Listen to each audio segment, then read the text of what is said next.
At 37 minutes past the hour of 7, and we do thank you for being a part of Sunrise at Sea. The conversation on the Twitter jabs continues, and this morning we are deliberating on a conversation in regard to rehabilitation of street children. Of course, this particular story comes at a time when the Kampala Capital City Authority did carry on an exercise earlier this week in regard to evicting street children off the streets of Kampala, and they are to be returned to Koblin Rehabilitation Center in Napak district. Now, joining me at the center of this conversation is none other than Mr. Andrew Ndiahuma, and he's the Executive Director of Creative Generation Foundation. Now, he has worked with street children for over a period of 5 years. Of course, he works in collaboration with the Ministry of Gender as well as the Child Family Protection Unit in Uganda. Good morning, Andrew, and thank you so much for joining us this morning on Sunrise at Sea in regard to the rehabilitation of street children in Uganda.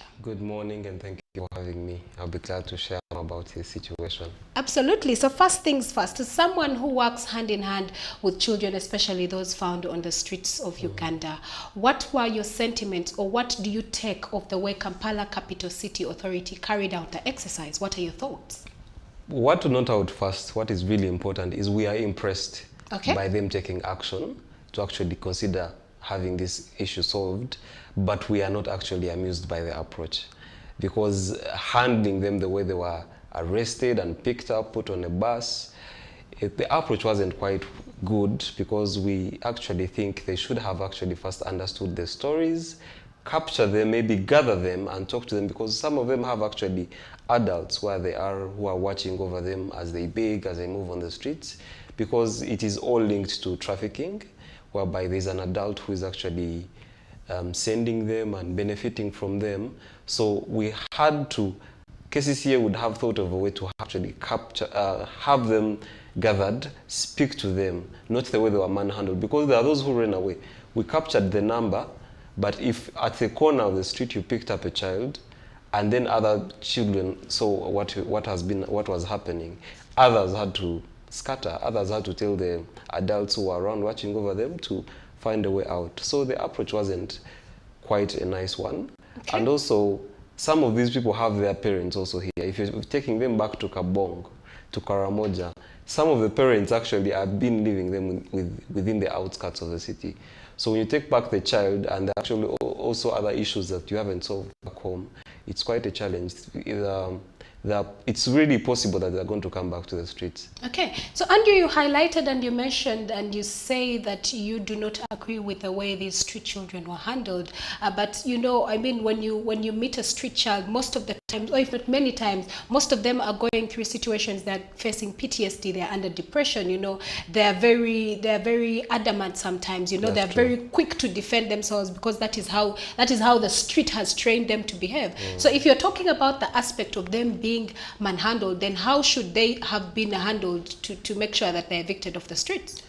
One of the best approaches to work with street children the first time, because these authorities are seeing some of these children for the first time. Okay. And the focus has actually picked up only the street beggars, but there are street children who are part of that big number. If we're talking about 15 to 20,000 children, and the government was able to capture less than 200, then you have not actually done, it's just a pinch of the salt, because the beggars are actually visible, but the street children who are never visible on the streets. They work, they collect scrap, they are working on something outside the city center. You don't see them on the major streets. Okay. So the approach of them being handled the way they were handled, they're young, they're violent, they're disrespectful. Sometimes we are not supposed to give them handouts, because it's what is keeping them on, it is what it's feeding them. The person who is trafficking, the person who brought them to benefit.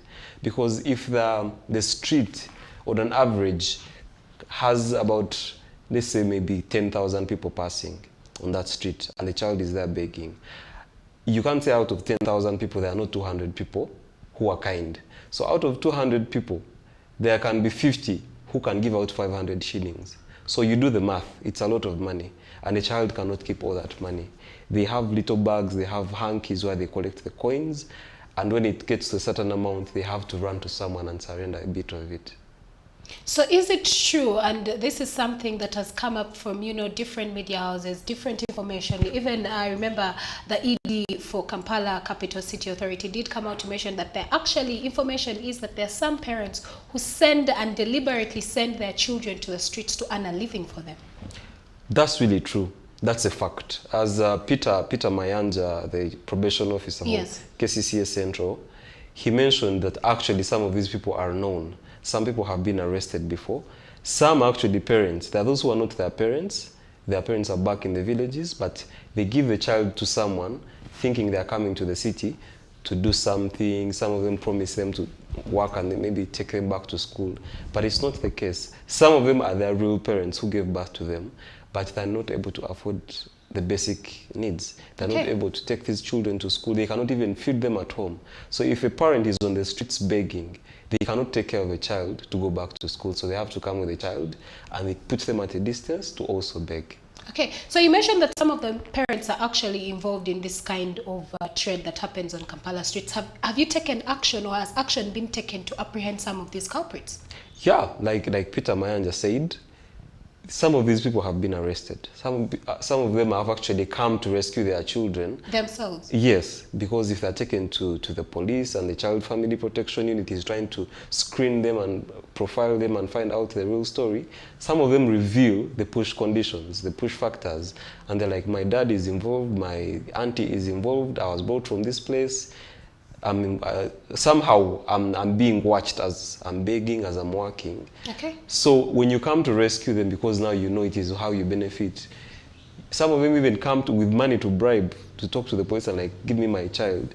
And the child has already given them a statement. So the police realizes you're actually the problem. So they have to handle you as well and then have to question you and you see how to get rid of the problem. But if we're going ahead to remove these children off the streets, is that a long-term solution? Because are we looking at the root cause? I mean, what is the root cause, or why is the reason as to why we have so many children living on the streets of Kampala? Like it is in most cities, most towns, all over the world. It's not actually just Kampala or Uganda. Children have reasons why they left their homes. They have issues that cause them to come to the streets. Number one is poverty. Yes. If a child is in a home and they're not getting a meal, they're not able to go to school, they can't get the major basic needs, then they look for an option, they look for a way out. Some of them, there's violence at home, because we as organizations, we preach hope, we preach love, we show these children they are not a loss to their generation, and we actually stress it that these children are actually valuable to the society. They can also become something. So if you do not handle the solution, the problem back home, and you're taking the same children back home, it doesn't solve anything, because at the end of the day, they're going to come back to the streets, because the reason that pushed them to come to the streets from home is actually still happening at home. We rebuke the spirit that causes divisions. We rebuke the evil that comes into parents that causes division, and parents split. So if a child left home and the father had split with the mother, and the father told the child, you can't stay here anymore, go and look for your mother. He goes to the relatives and like, your mother went to Kampala to work. The child moves without any knowledge, without a phone number, come to the city to look for a relative. Kampala is a big city. You cannot look for a relative just like that. Even for us adults who have ways of looking for people, it's really tricky. So children come to the streets, get into harsh living conditions, and they adapt. They know this is the hard life I have to deal with. This is the condition I'm now in. My only hope is in myself and God, and maybe the friends I'll make on the streets. But the situation should be different. We need to look at these children and find the story, trace what is the journey, how long have they spent on the streets, because you can cancel someone who has been on the streets for 2 weeks. When we were celebrating International Day for Street Children with KCC and Ministry of Gender and Crane Network, there was a child who actually said, I've been on the streets for 3 days. Their clothes were still clean, they were not smelling, their hair was short. Somehow you're able to identify this one is still fresh. But there are those who tell you, I've been on the streets for 5 years. So the counseling you give to a child who has been on the streets for 3 weeks a month is totally different from a child who has been on the streets for 3 years or 5 years. So the one who has been there longer needs a process. They need rehabilitation. This one has been there for a short time. They just need counseling, they just need reintegration and reunification with their family and community. Absolutely. Now, Kampala Capital City took to their Twitter platform and they posted a tweet and they said, by giving tokens to street children, you are supporting traffickers, because at the end of the day, the money is handed over to those traffickers. If there is no money, the cartels won't even have a reason to traffic children. And still they went ahead to suggest, and this was actually done or suggested by the probation officer of Kampala Capital City Authority, and he did go on to highlight that among the initiatives they want to put in place is a law that, you know, when you are found giving money to a street child, you are actually fined. You know, the law takes its course. What are your thoughts on this? The ordinance actually was put up some years back, like 4 or 5 years back. Yes, 2019. Yeah, it needs to just be put into law. It's not something that actually the KCC is putting out now. It has been there before, and organizations that subscribe to the networks, to street working networks, have subscribed to this. They have signed and confirmed that this is what should be done, because someone should be arrested. Of course, for them, they are kind, they mean good. Giving a token to a child, they feel this is something that is going to give them a meal. Because for them to survive, if they're not begging, if they're not stealing, it is hard for them to survive. So someone is imagining their story and they're like, let me care for this person. But we can advise these people, can't we have a better way to support these children?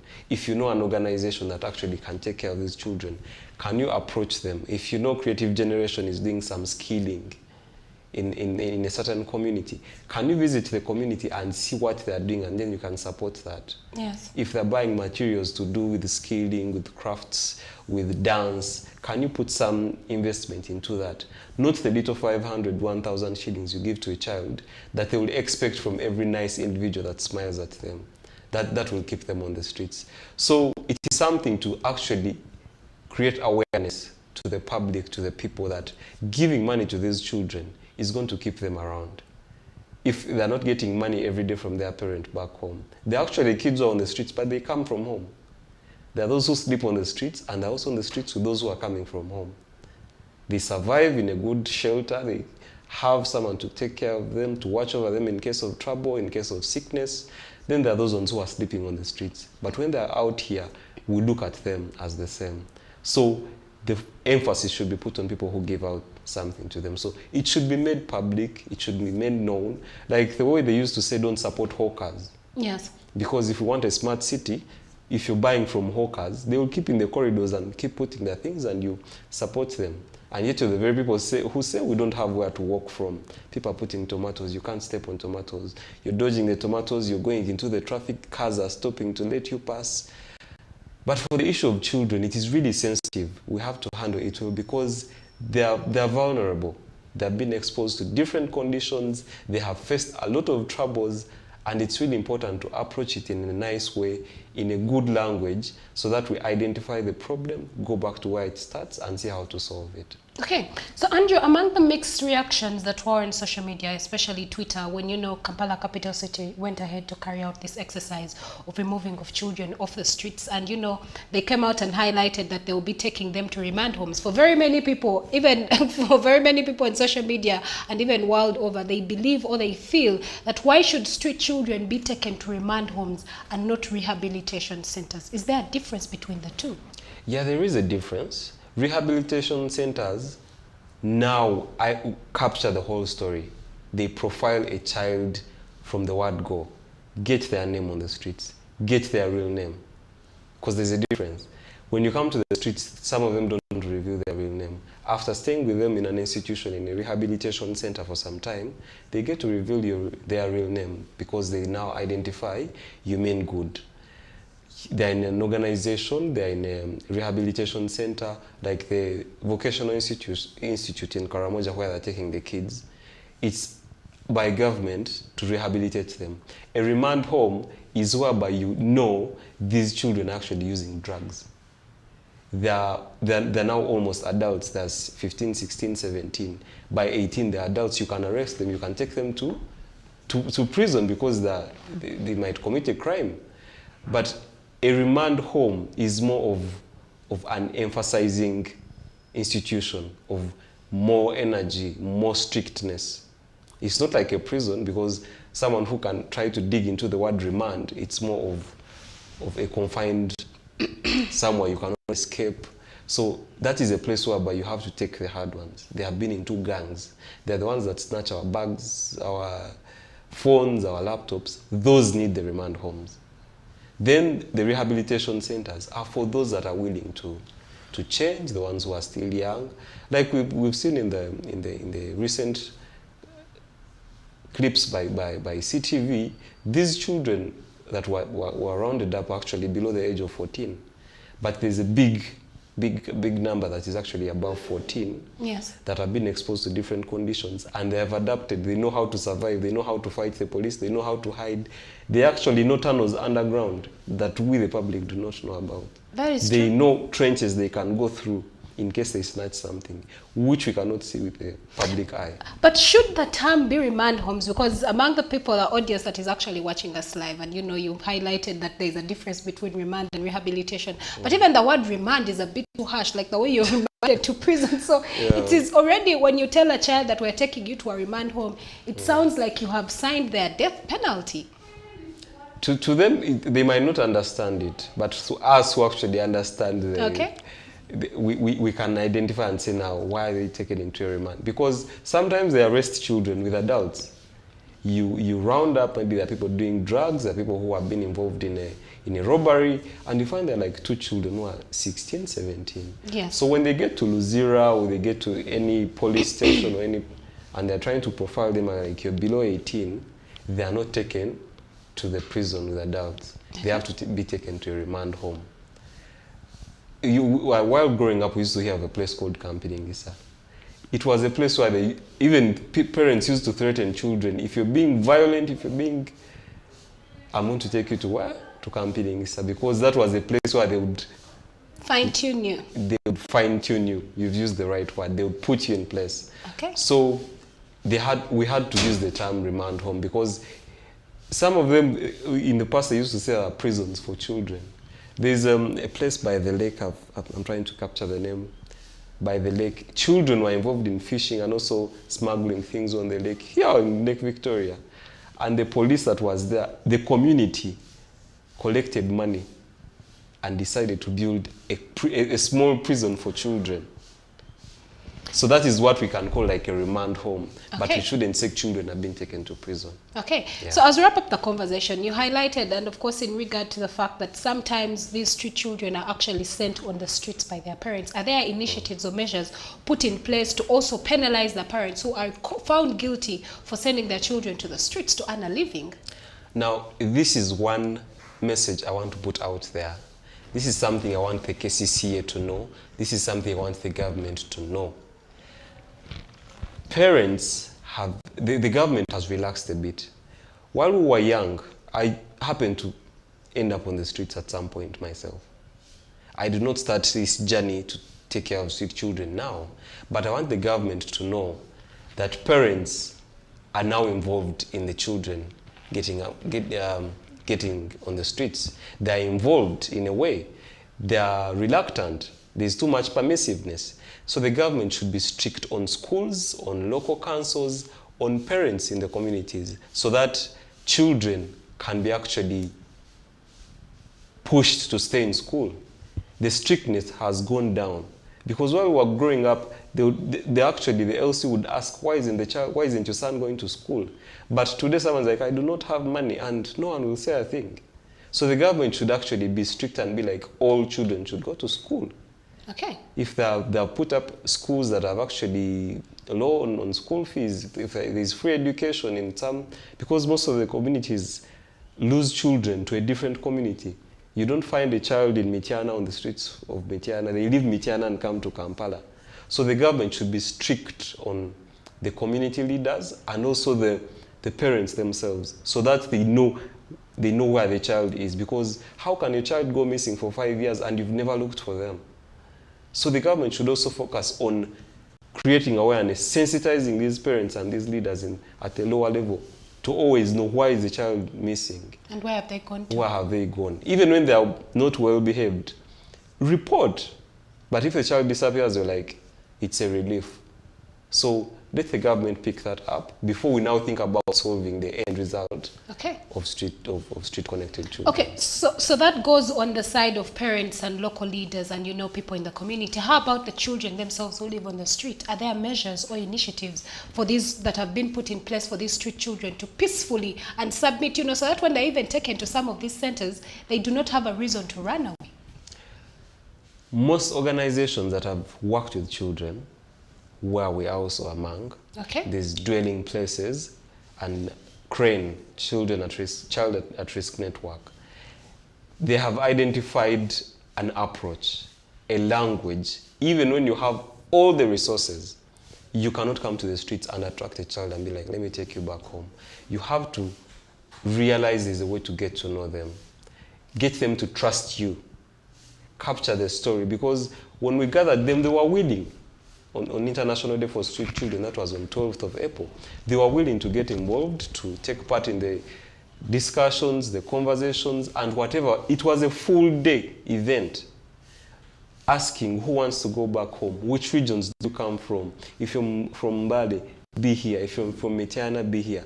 And we actually realized the children are more, the tribe that is within that area are the ones that are common. In Kampala, we have rounded up most of them to be Karamajongs, and are being taken back. But the biggest number of street children in Kampala is of Baganda. So we have not thought about, if you go to Mbarara, the most children are Banyankole. If you go to Mbale, they are Bagisu. If you go to Gulu, they are Acholis. So it should be actually more even about the children themselves. Get to know their story. Where do they come from? Because when they come to the streets, they now believe I'm independent. I can run my own life. So that is something that should also be tackled to change their mindsets and also think about the value of family, the value of community. Okay. So Andrew, in your time working with children that live on the streets, what kind of rehabilitation do street children really need? The main possible rehabilitation they need is to have an environment where they're able to express themselves. If it is a school, some of these children who come to the streets, they wish they were in school but not able to get back home. Let me hope you get what I mean. They wish they were in an institution where they are not facing a violent parent, where they're not going back to the community and exposed to these problems, where they're not facing violence, where they're not seeing a mother and father fight, where they're not in school, they're able to interact with their friends and they can keep in that environment. When they come to the streets, they also make friends and want to live in that environment. So when they're on the streets, there are things they now identify. We want to do this. I want to do mechanics. I want to learn how to do fashion. I want to paint. I want to dance. I love music because they're inspired by musicians, because of the flamboyant life they live. So now, get to know what they really need. Yes. Because some of them have hated school. They're like, I've been on the streets for 3 years, for 5 years. I cannot go back to school and sit with the little children that are now in school. Now, identify what they really need. When they go back to that they need, sometimes they actually get to find out that it's not that easy to go to that and do it. I cannot become a musician overnight. So that you tell them, you have to go back to school. These musicians, you see, also go back to school. Even when they go back, they do music, there are those who at a certain point, you've seen them go back to school. You've seen Chameleon go back to school. You've seen whoever go back to school at a later stage. So identify what they need. Because now they have created their own stories, they have created their own prospects, they have their future plans. It's only by getting them to that, and it becomes complicated. And now you can say, can we now go back to the mainstream education? And you first finish maybe P7, Senior 4, and then you can get something that is better that you'll have to do. Okay. So the main rehabilitation is to show them love in that they love. Okay. Yes. So as we wind up the conversation, of course, this still is in regard to street children, and you have worked with them countless times. You have interacted with them. Yeah. However, reports and statistics, even by the Uganda police, have come out to say, or even to suggest, that the reason as to why we have a high crime rate on the different streets, whether in Kampala, in Mbara, in Gulu, is because of the growing number of street children on the streets. Do you think that they actually contribute to the high crime rate? They do, so much, because this is a gang you can recruit cheaply. They are surviving on little. So when these gangs and these robbers have identified some that do these things, they actually train them. Even though some of them spy for them. You can be on the streets and you're moving in a certain direction, and a child makes a signal that this person has this and that. Maybe you're getting out of a bank, maybe you're getting out of a shop, and they realize you have this nice phone, you have this nice bag. They communicate with someone higher than them because they cannot take action themselves. Like I said, it's a gang that is cheap, that you can hire cheaply. So that is why we need to tackle them before they get to a certain age where you cannot control them. Okay. These are children that have adapted. They have hardened. They have gotten used to the conditions, and they can do anything to survive. Because they have grown up without love, without attention, without parental care, without any guidance. Resorting to crime as a means of survival, resorting to any dirty deal as long as it can feed them. They don't think about, actually, street children live in the moment. What they earn, they live in that moment. They think about lunch, think about video games, think about buying a drug for that day, for that night. Am I able to sleep? Do I have where to sleep? Have I eaten well? Tomorrow is another day.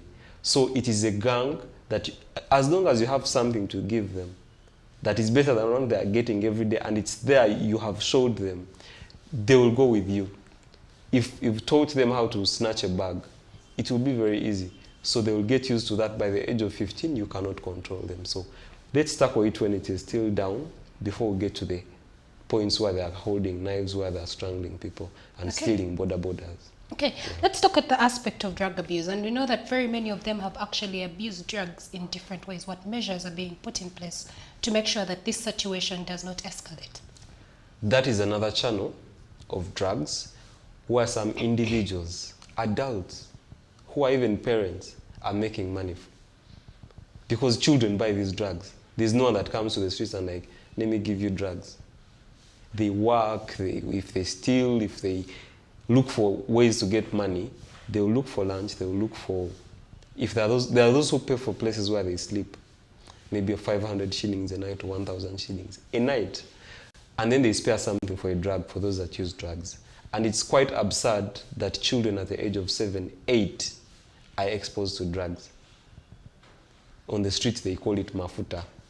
In their language, it's even the harder things, maybe the cocaine, is also there for the ones who have grown. They have their own terms. You can even get there and ask for the drug, and they're like, we don't have it. But there's a language they have, because they know how to call it, and you as a person that is new, you can't identify. Okay. You go there and someone is like, akachwili, like, what's that? But to them, it's a drug. It's a nickname for a certain drug. So let's stop the people that are actually selling these drugs. Some of it is just thinner that is used to mix paint, thinner that is used to mix chemicals, to mix varnishes, to mix oils. It's actually a drug. If you sniff it for some time, it can get you high. So the shops, the people that are actually retailing these products should also be controlled. Or the way they get out of, because there are items they need on the market, they are used as drugs. People sniff glue. There's gum, it's called tough bond. It's a drug because it is cheap, and to a child, they can get used to that. But when it gets harder, they want to use a harder drug. They now get to marijuana, they get to mairunji. So let's stop children from accessing these points where Absolutely. They can buy the drugs. Okay. So your last remarks as we wrap up the conversation. So basically, the main thing I want to put out there, I want to share with organizations working with street children, organizations that are really working with communities to prevent children from ending up on the streets, the Ministry of Gender, KCCA. We are excited the government is waking up to do something for these street-connected children. We are happy at least something is being done. But let's engage as people that are working in this environment and see the better ways, the better approach on how we can handle this and have a lasting solution, because it is something that needs collective effort. KCCA cannot do it alone, organizations cannot do it alone. Let's work together, find out these networks where we all subscribe to, and we can work on a lasting solution to solve this in the community so that we don't come into the streets to fight what is actually bigger.